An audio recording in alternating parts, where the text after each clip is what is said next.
Assalamualaikum warahmatullahi wabarakatuh. Bismillahirrahmanirrahim. Alhamdulillahi rabbil alamin. Wassalatu wassalam ala sayyidil mursalin wa ala alihi wa sahbihi ajma'in. Rabbi shrah lana sudurana wa yassir lana umurana wa hlul 'uqdatam min alsinatina yafqahu aqwalana. Thabbit aqdamana wa tamim taqsirana ya rabbana rabbal alamin. لا حول ولا قوة إلا بالله العلي العظيم. لا حول ولا قوة إلا بالله. لا حول ولا قوة إلا بالله العلي العظيم. أما بعد. Alhamdulillah, kita bersyukur kepada Allah Subhanahu wa taala kerana dapat sama-sama dalam pengajian tafsir surah Tabarak. Dan alhamdulillah ini sampai pada ayat yang ke-16 dan ayat ke-17. Allah Subhanahu wa taala berfirman, أأمنتم من في السماء أن يخسف بكم الأرض فإذا هي تمور أم أمنتم من في السماء أن يرسل عليكم حاصبا فستعلمون كيف نذير. Terjemahannya, adakah kamu berasa aman daripada mereka yang berada di langit menterbalikkan bumi terhadap kamu, maka tiba-tiba bumi tadi bergoncang, ataupun kamu berasa aman daripada yang berada di langit, daripada dia tadi mengutuskan ataupun mengantar kepada kamu hasiban, maksudnya batu-batu daripada api neraka. Fasata'alamu, nescaya kamu mengetahui bagaimanakah amaranku. Itu dari sudut terjemahannya lah. Jadi hari ini kita ada beberapa persoalan yang kita boleh bincangkan daripada ayat ke-16 dan ke-17. Pertamanya, apakah hubungan ayat yang sedang kita baca ini dengan ayat yang sebelumnya? Jadi ayat sebelum, Allah Subhanahu wa taala menceritakan tentang nikmat bumi yang Allah Taala tundukkan kepada manusia. Dan nikmat bumi tadi merangkumi rumah yang kita duduk, kenderaan yang kita naiki, pakaian yang kita pakai, makanan yang kita makan. Kemudian di akhir Allah kata, wa ilaihin nusyur, kepada Allah lah kamu akan dikembalikan. Lalu kamu akan ditanya, adakah kamu bersyukur terhadap nikmat yang Allah Ta'ala berikan. Jadi setelah Allah Ta'ala menceritakan tentang nikmat bumi sebagai satu nikmat yang agung, jadi hari ini Allah Ta'ala ingin memberitahu, sekiranya kamu tidak bersyukur kepada Allah Subhanahu wa taala, sekiranya kamu tidak kembali kepada Allah, sekiranya kamu tidak bertaubat, maka nikmat yang aku jadikan kepada kamu, iaitu bumi tersebut, dia akan menjadi bala bencana kepada kamu. Maka dalam ayat ini Allah telah memberitahu, bumi yang menjadi tempat tinggal kamu boleh menjadi tempat musibah dan bala bencana sekiranya kamu mengkufuri nikmat Allah Subhanahu wa taala. Jadi itu soalan pertama lah, maksudnya ayat ini menceritakan tentang keadaan sebaliknya. Sekiranya kamu tidak memenuhi tuntutan dan arahan, sekiranya kamu tidak bersyukur, nescaya bumi tidak akan bertukar menjadi azab kepada manusia. Kemudian perkara kedua yang boleh kita bincangkan ialah lafaz istifham ataupun lafaz tanda soal yang ada di awal ayat. Maksudnya Allah Ta'ala bertanya, A'amintum, adakah kamu berasa aman? Jadi dalam tafsir dinyatakan bahawa lafaz soalan yang berada di awal ayat ni, dia adalah lafaz soalan yang merujuk kepada at-taubih. Taubih ni maksudnya cercaan ataupun herdikan daripada Allah Subhanahu wa taala. Maksudnya Allah Subhanahu wa taala mengherdik manusia. Mengapakah kamu berasa amat selesa? Mengapakah kamu berasa amat selamat? Padahal bumi yang kamu pijak, langit yang memayungi kamu dari amat bersedia untuk menurunkan azab kepada kamu. Jadi sebagaimana kita dah bincang, surah Tabarak yang kita baca ni, dia adalah surat amaran daripada Allah Subhanahu wa taala agar manusia berasa takut dalam menderhakai Allah Subhanahu wa taala. Dan perkara ketiga yang kita boleh bincangkan ialah lafaz man fis sama. Maksud dalam surah ni Allah kata, adakah kamu berasa selamat daripada dia yang berada di langit? Jadi lafaz man fis sama ni Allah telah ulang sebanyak 2 kali dalam ayat yang ke-17 dan ayat yang ke-16.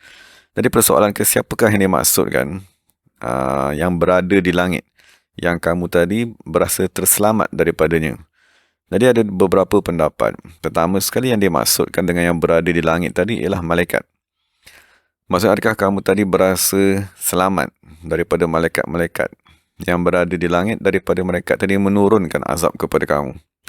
Pendapat kedua mengatakan yang berada di langit tadi ialah secara khusus Jibril alaihi salatu wassalam. Dia ialah malaikat yang ditugaskan oleh Allah Ta'ala untuk menurunkan azab.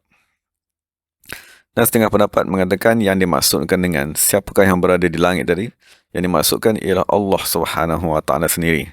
Tapi dia tidak merujuk kepada zat Allah, tapi dia merujuk kepada iqab ataupun seksaan. Adakah kamu berasa selamat daripada seksaan Tuhan yang berada di langit? Jadi itu beberapa pendapat, dan setengah pendapat mengatakan yang berada di langit tadi itu ialah angin dengan membawa batu-batu dan pasir, dan setengah pendapat mengatakan yang berada di langit itu ialah awan yang datang bersama dengan batu. Jadi dari segi terjemahan ialah apakah yang dimaksudkan dengan siapakah ataupun apakah yang berada di langit tadi. Jadi dalam tafsir dinyatakan bahawa apabila Allah Ta'ala menyatakan tentang dia ataupun sesuatu yang berada di langit, mengapakah kamu tidak takut kepada dia?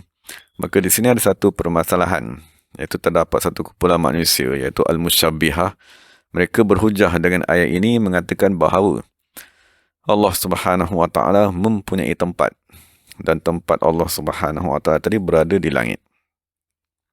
Jadi Imam Fakhruddin Ar-Razi menjawab syubhat tersebut, dan Imam Fakhruddin Ar-Razi berkata, sesungguhnya ayat yang sedang kita baca ni tak boleh difahami secara zahir dengan persepakatan seluruh umat Islam. Maksud tak boleh kita berkata yang dimaksudkan dengan siapakah yang berada di langit tadi tu, yang perlu kita takut, yang dia akan menurunkan azab, tak boleh dimaksudkan ialah Allah Subhanahu Wa Ta'ala yang berada di langit.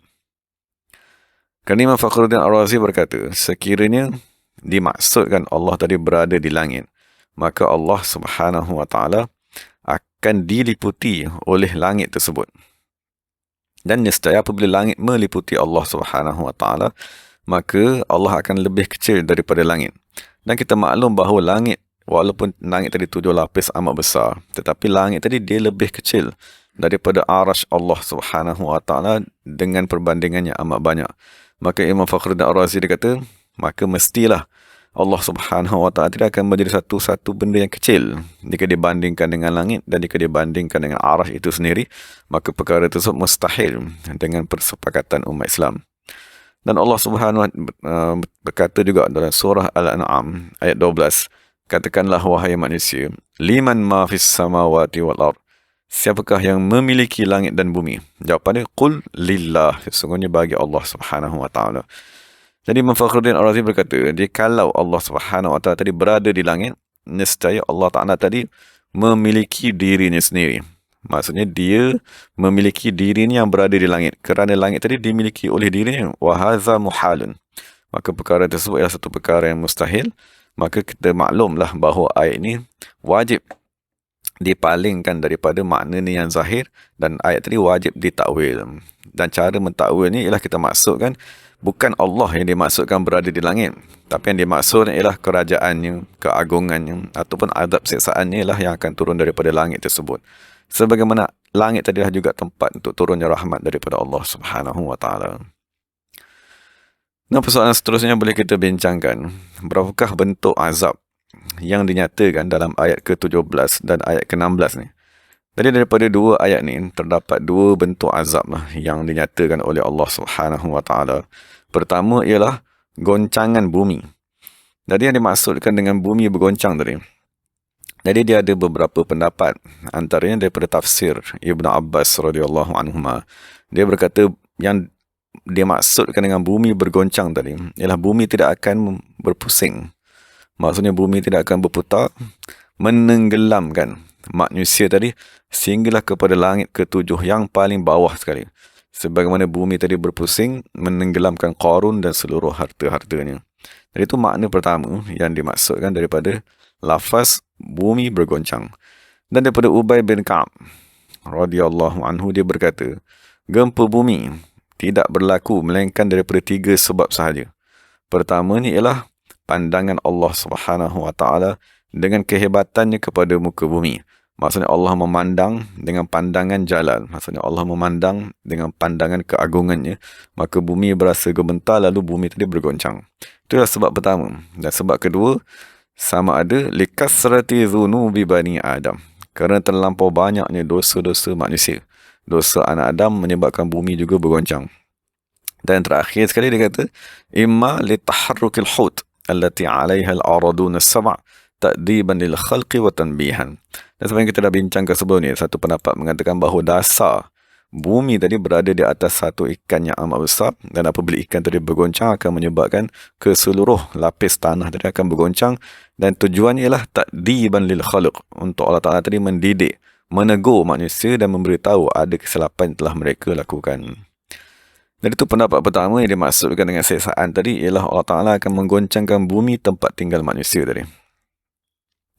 Dan daripada Ibnu Abbas juga radhiyallahu anhuma, satu riwayat mengatakan apabila Allah Ta'ala menurunkan ayat Qul huwal qadiru ala an yab'atsa 'alaikum 'adzaban min fawqikum, azab daripada atas, atau min tahti arjulikum, ataupun azab daripada bawah. Jadi yang dimaksudkan daripada azab yang turun daripada atas ialah a'immatus su', pemerintah-pemerintah yang jahat. Dan yang dimaksudkan dengan azab daripada bawah ialah khadamus su', ialah pekerja-pekerja ataupun khadam-khadam yang jahat juga. Sebab ayat sedang kita baca ni, dia merujuk kepada seksaan yang turun daripada atas, yang akan kita bincangkan nombor 2 tadi, dan seksaan yang datang daripada bawah. Jadi kalau kita maklum, seksaan daripada bawah yang kita faham ialah gempa bumi dan seumpamanya, tapi dia ada juga satu makna yang lain, iaitu Allah Ta'ala akan menyeksa manusia tadi dengan hamba-hamba yang jahat. Maksudnya pekerja-pekerja yang jahat, dengan orang yang tidak mentaati, rakyat yang tidak mentaati pemerintah. Dan azab daripada atas dia, Allah Ta'ala akan utuskan pemerintah-pemerintah yang zalim. Dan yang kedua dinyatakan dalam ayat ni ialah irsalul hasib. Salah satu lagi siksaan ialah Allah Ta'ala akan menghantar angin ataupun tanah yang terdapat di dalamnya pasir-pasir ataupun batu-batu yang amat kecil. Daripada Zaid ibn Aslam, pada firman Allah Subhanahu wa taala, qul, maksudnya apabila Allah Ta'ala menurunkan ayat qul huwal qadiru ala an yab'atsa 'alaikum 'adzaban min fawqikum, azab daripada atas kamu, atau min tahti arjulikum, ataupun azab daripada bawah. Maka Abdullah bin Mas'ud radhiyallahu anhu, dia menjerit pada ketika dia berada dalam majlisnya ataupun ketika dia berada di atas mimbar. Dia berkata, wahai manusia, sesungguhnya Allah Ta'ala telah menurunkan kepada kamu satu ayat. Allah Ta'ala berfirman, Allah Ta'ala tadi maha berkuasa untuk menurunkan azab daripada atas ataupun daripada bawah. Jadi Allah Ta'ala kata, jadi Ibnu Mas'ud berkata, sekiranya Allah Ta'ala menurunkan azab daripada langit, lam yubqi minkum ahadan, nescaya Allah Ta'ala tidak akan mengekalkan seorang pun daripada kamu. Maksudnya sekiranya turun azab daripada langit, maka semua manusia akan mati. Aw min tahti arjulikum, sekiranya Allah Ta'ala menurunkan azab daripada bawah, sekiranya Allah Ta'ala menterbalikkan bumi, nescaya Allah Ta'ala akan membinasakan kamu. Lam yubqi minkum ahadan, dan tiada juga seorang daripada kamu pun akan kekal di dunia ni. Cuma yang kita takutnya dia ada azab yang ketiga, aw yalbisakum syi'an wa yudhiqa ba'dakum ba'sa ba'd, ataupun Allah Ta'ala tidak akan memecah belahkan kamu dan akan menyebabkan sebahagian daripada kamu menyakiti sebahagian yang lain. Jadi Ibnu Mas'ud berkata, ala innahu qad nazala bikum aswa'ul thalas, sesungguhnya telah turun kepada kamu azab yang ketiga, yang paling jahat sekali. Maksudnya azab yang berlaku pada hari ini, kita melihat umat Islam berbunuh sesama sendiri, dan umat Islam bergaduh sesama sendiri. Dan itulah salah satu bentuk azab kerana mereka tidak bersyukur atas nikmat yang Allah Subhanahu wa taala berikan. Dan persoalan seterusnya yang boleh kita bincang ialah apabila Allah Ta'ala menutup ayat yang ke-17 dengan fasata'lamuna kaifa nazir, nescaya kamu akan mengetahui kaifa nazir, bagaimanakah amaranku. Jadi lafaz nazir ni daripada segi bahasa, dia boleh merujuk kepada inzar, sebagaimana dalam tafsir. Nazir tu merujuk kepada inzar, maksudnya perbuatan Allah Subhanahu wa taala memberi amaran kepada manusia. Dan dia juga boleh membawa makna al-munzir, iaitu orang yang membawa amaran, iaitu Nabi Muhammad sallallahu alaihi wasallam. Dan lafaz nazir juga dia boleh merujuk kepada al-munzar bihi, iaitu azab yang diturunkan oleh Allah Subhanahu wa taala. Jadi tujuan Allah Subhanahu wa taala menurunkan azab daripada langit dan menaikkan azab daripada bumi ialah supaya manusia tadi melihat inzar perbuatan Allah Subhanahu wa taala, ataupun supaya manusia tadi melihat sifat Allah Subhanahu wa taala yang maha berkuasa. Jadi sebagaimana Allah tadi maha pengampun, dia juga Tuhan yang syadidul iqab, yang amat dahsyat seksaannya. Jadi persoalan yang boleh kita bincangkan seterusnya, apakah yang dimaksudkan daripada firman Allah Ta'ala, fasata'lamuna kaifa nazir, nescaya kamu akan mengetahui kaifa nazir, bagaimanakah amaranku. Jadi daripada sini ada dua makna yang kita boleh fahami. Pertamanya ialah Allah Ta'ala mengugut manusia. Sekiranya kamu tidak bersyukur, sekiranya kamu tidak bertaubat, sekiranya kamu tidak kembali kepada Allah Subhanahu wa taala, maka sata'lamuna kaifa syiddatu azabin, kamu akan mengetahui amat dahsyatnya azabku ba'dal inzar, setelah Allah Ta'ala memberi amaran. Maksud sekiranya Allah Ta'ala tidak memberi amaran, tidak mengutuskan Rasul, tidak mengutuskan orang yang menegur, yang membimbing manusia, maka Allah Ta'ala tidak akan menurunkan azab sebelum memberi amaran. Tapi setelah diutuskan Rasul, guru dan seumpamanya, tetapi manusia tadi kekal engkar, kekal tidak mau bersyukur, tidak mau tunduk kepada Allah Ta'ala, maka Allah kata, sekejap lagi kamu akan tahulah betapa pedihnya azabku, dan betapa sakitnya seksaan yang akan aku turunkan. Dan seksaan tersebut seperti al-qatl, maksudnya berperang, manusia berbunuh sesama sendiri. Al-marad, penyakit, wabak yang berlaku pada hari ini. Ghala, maksudnya harga barang naik. Alham, kegelisahan, stres, kemurungan. Maka itu antara azab yang Allah Ta'ala turunkan apabila manusia tadi tidak bersyukur kepada Allah Subhanahu wa taala. Jadi itu pertama, maksudnya Allah Ta'ala merujuk kepada seksaan yang aku akan turunkan sekiranya kamu tadi tidak berhenti daripada maksiat, tidak berhenti daripada kelalaian, maka Allah mengugut. Sekejap lagi kamu akan tahulah betapa dahsyatnya seksaan yang aku akan turunkan. Jadi kita minta lindung daripada Allah Subhanahu wa taala. Dan makna kedua yang kita boleh fahami, fasata'lamuna kaifa nazir, dia bermaksud sekiranya aku dah turunkan azab sekejap lagi, fasata'lamuna kaifa nazir, pada ketika itu barulah kamu mengetahui bagaimanakah rupa orang yang dipanggil sebagai nazir tadi. Maksudnya sekarang ni kita hidup pada hari ini, kita didatangi dengan orang yang memberi nasihat. Kita ada orang yang datang menegur kita, ada orang yang memberi amaran, mengingatkan kita. Tapi kebanyakan daripada manusia ni dia tidak mempercayai, ataupun dia tadi mengingkari, ataupun dia kata, siapakah kau nak tegur aku? Ataupun siapakah kau? Di manakah apa pendidikan kamu? Dan di manakah kamu belajar? Layakkah kamu untuk mengajar aku? Jadi itu ialah kesombongan manusia. Tapi sebagai contohnya, apabila datang orang memberi nasihat kepada kita, kan, kita engkar orang tersebut, kita mempermain-mainkan orang tersebut. Jadi sekiranya setelah dia tadi memberi amaran, lalu datang seksaan daripada Allah Subhanahu wa taala, maka itulah makna fasata'lamuna kaifa nazir. Pada ketika itu barulah kamu mengetahui bagaimanakah rupa orang yang aku utuskan untuk memberi amaran kepada kamu. Maksudnya orang yang nak memberi amaran ni dia tetap manusia, kan, dia bukan malaikat, kan, dia tetap manusia dari kalangan kita, lahir bersama-sama kita, kan, membesar bersama-sama kita. Cuma orang tadi diberi tugas sebagai nazirun, pemberi amaran. Jadi keadaan orang sebagai manusia biasa seperti kita, la yunafi al-khususiyah, perkara tersebut tidak bercanggah dengan kurniaan khusus yang Allah Ta'ala berikan kepada seseorang. Maksud dari kalangan adik-beradik, ada adik-beradik yang mempunyai pangkat yang tinggi, kan, ada adik-beradik yang mempunyai pangkat rendah. Ada dari kalangan adik-beradik ini diberi gelaran Datuk, Tan Sri Tun dan seumpamanya, dan padahal mereka keluar semua daripada ibu yang sama. Jadi keadaan mereka sebagai manusia tidak bercanggah dengan satu-satu kurniaan khusus yang Allah Ta'ala berikan.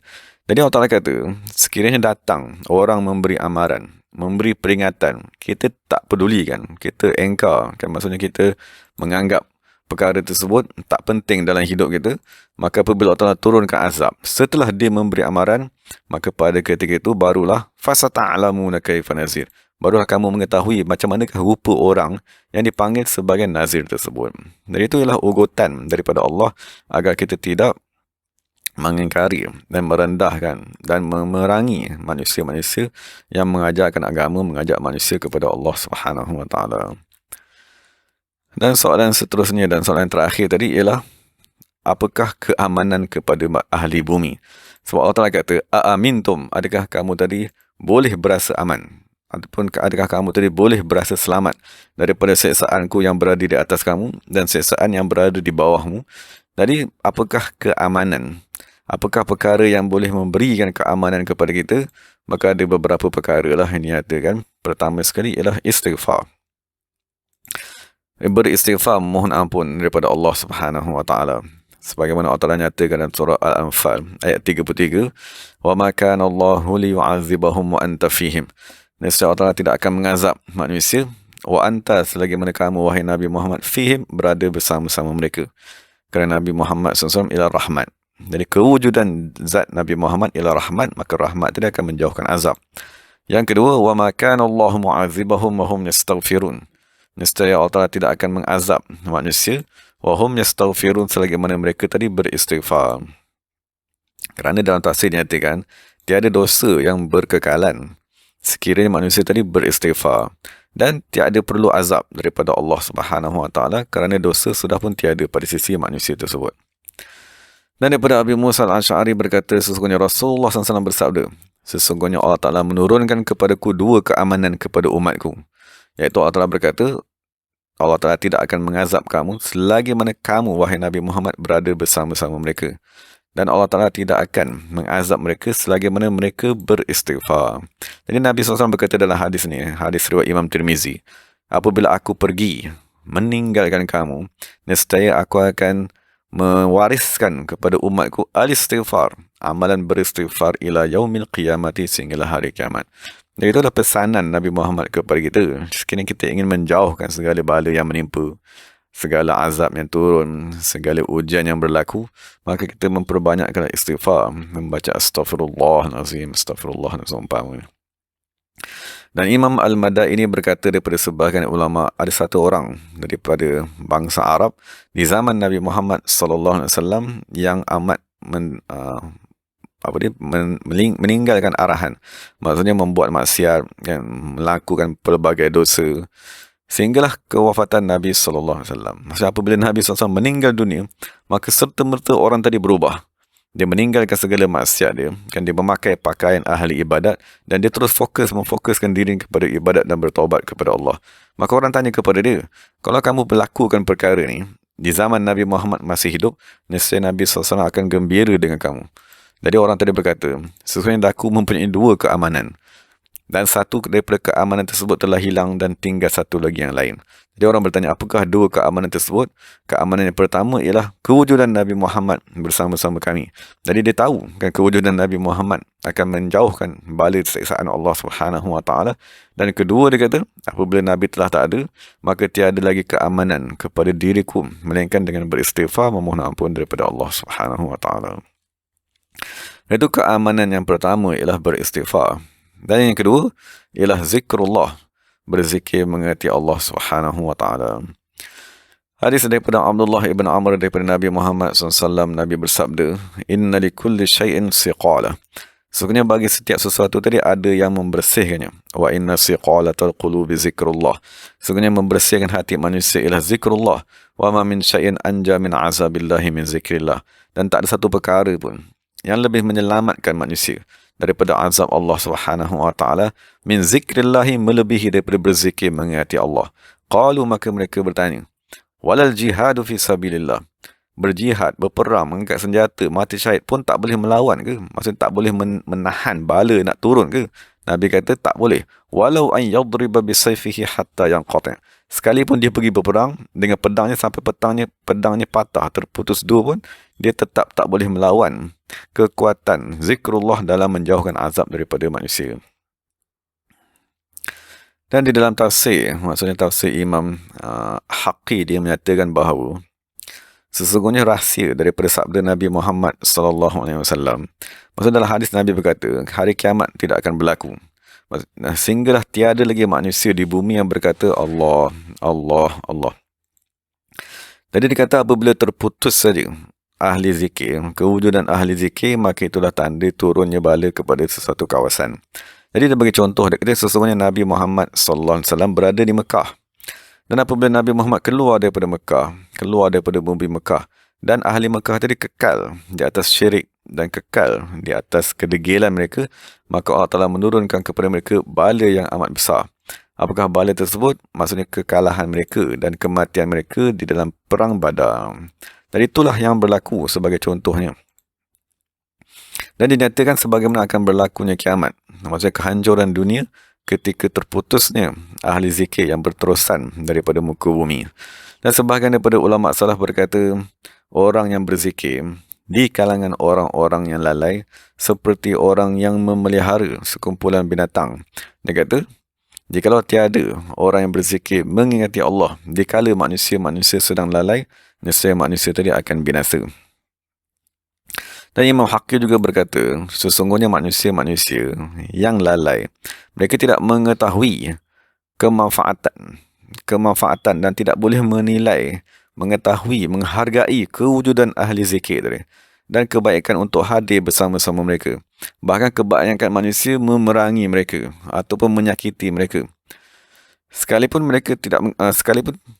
sekiranya mereka tadi memerangi ahli zikir ataupun menyakiti ahli zikir, di situlah kebinasaan manusia tadi. Kerana ahli zikir ini dinyatakan dalam tafsir li'annahum malakutuhum. Kerana ahli-ahli zikir, mereka lah orang yang hidup rohaninya.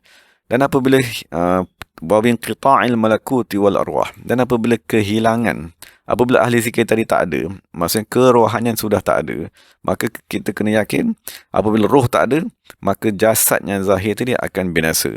Semua yang zahir daripada kita lihat ni akan rosak apabila tidak wujud lagi roh di dalamnya, disebabkan tiada lagi orang yang menghidupkan rohani. Jadi antara dinyatakan, oleh sebab itulah ketahuilah bahawa sesungguhnya Allah Subhanahu wa taala mempunyai wali-wali Allah di seluruh dunia. Walau fi daril harb, walaupun di negara kafir harbi sekalipun, tetap ada kekasih-kekasih Allah di tempat-tempat itu untuk mengekalkan kawasan tadi. Kerana sekiranya tak ada kekasih Allah di setiap kawasan di muka bumi, nasib bumi tidak akan runtuh dan hancur. Jadi dia kata, oleh sebab itu hendaklah kita tadi beradab dengan manusia, kan? Jangan menyakiti ahli-ahli zikir dan jangan sekali kita tadi mengganggu orang melakukan ibadat kepada Allah Subhanahu wa taala. Dan perkara ketiga yang menjadi keamanan kepada manusia ialah sebagaimana yang dinyatakan oleh Sayyidina Abu Bakar Siddiq radhiyallahu anhu, yang sebagian diriwayatkan oleh Hakim. Jadi Sayyidina Abu Bakar berkata, as-salatu amanullahi fil ard, keamanan daripada Allah Subhanahu wa taala di muka bumi. Jadi maksudkan solat yang khusyuk lah, itulah salah satu sebab Allah Taala mengamankan muka bumi. Dan yang keempat yang akan memberikan keamanan ialah salahur rajul, orang yang soleh, kewujudan orang soleh di satu-satu kawasan.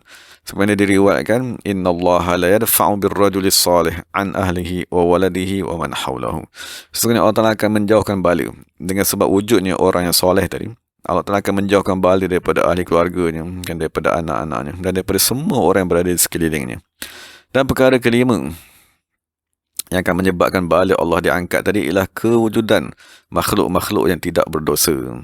Sebagaimana yang diriwayatkan oleh Sayyidina Abu Hurairah radhiyallahu anhu daripada Nabi Muhammad SAW bersabda, Nabi bersabda, jikalau tidak kerana wujudnya hamba-hamba Allah yang sedang sujud, maksudnya sedang beribadat, dan jikalau tidak kerana adanya kanak-kanak, bayi-bayi yang sedang menyusu, dan jikalau tidak kerana adanya binatang-binatang ternakan, nescaya Allah Ta'ala akan menurunkan kepada kamu azab dengan sebenar-benar azab, dan nescaya Allah Ta'ala tadi akan menghancurkan kepala-kepala kamu. Dan itulah antara perkara, 5 perkara yang telah dimaklumkan kepada kita, perkara yang boleh menjauhkan azab. Yang pertama sekali ialah beristighfar, memohon ampun daripada Allah Subhanahu wa taala, dan kedua ialah zikrullah, dan yang ketiga ialah solat, sama ada solat tadi fardu kan, ataupun solat tadi sunat kan, ataupun solat tadi qada dan seumpamanya.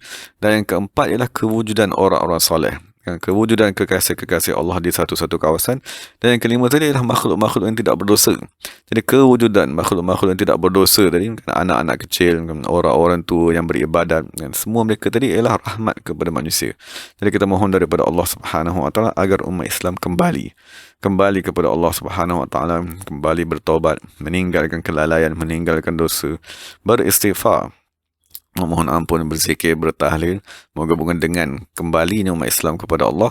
Allah Ta'ala menjauhkan bala, menjauhkan wabak penyakit yang menimpa umat Islam. Jadi segala yang baik daripada Allah Ta'ala, segala salah silap daripada diri saya sendiri.